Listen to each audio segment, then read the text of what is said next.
see this. That's how you know you country. When you got a family of ducks crossing a major highway and cars are stopped. In June, Adrian Wilson returned to a past home, High Point, North Carolina, smack dab in the middle of tobacco country. His high school would be retiring his football number forever. A tremendous honor, worthy of a 4-hour flight and another half-hour drive. But the honor was really a means to an end, a way for Wilson to return to the town that made him who he is, to see some of his personal angels and revisit some demons. It's where I'm from, you know. It's not a better feeling than, you know, what I'm feeling right now. I mean, I got like those same like goosebumps like in my stomach. Fond memories of a time in his life when things didn't come so easy.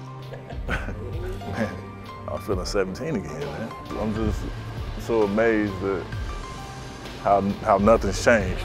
At an early age, Wilson showed the tenacity we come to expect on Sunday. When he was about 2, and we were raking leaves, and the barrel fell over, and he was so determined to pick that barrel back up. A standard set by his mother, Juanita. She's real, just no nonsense. And you know, she worked 3 or 4 jobs when I was growing up. You know, for me it wasn't never about if I was gonna work hard or not, because that's just what I seen my whole life. It was here on Willowbard Terrace where Adrian Wilson's future first began to take shape. After a life in the projects, his mom moved he and his siblings into this house. That was also about the time Adrian started playing football after a life dedicated to basketball. I was a bona fide basketball player. I mean, I was skinny. I mean, I didn't lift no weights. I didn't do none of that. I mean, I used to walk around with basketballs in my hand in high school and everything. We used to come out the weight room and just, like we dunking all the time. Most cities can bring you down if you're not doing the right things or trying to get out. You know, the city can swallow you up. And, you know, High Point is no different. Even though it's a small town, you know, it can still swallow you up in bad ways. Oh, these were the good old days right here. I used to crack heads down there on that practice field. A McDonald's All-American in basketball, football would end up his ticket out of town. I didn't start playing football until my junior year of high school anyway, so. Really? You know, it was a shock to me to even go out there because I didn't like all the physicality. You know, I didn't like getting hit. My high school basketball coach, Coach Clemens, he actually told me to go out for football. And I didn't really, you know, I was just out there athletic ability wise, just going out there and just playing. I didn't know much about it. And you know, I kind of enjoyed it. He played on both sides of the ball. So yeah, he was our go-to guy on offense. I mean, we needed a first down. He was the guy who was gonna get the ball. I was a little guy, and then I grew. I grew to be a big guy.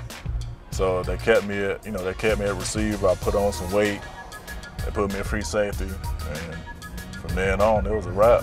I started killing cats my senior year.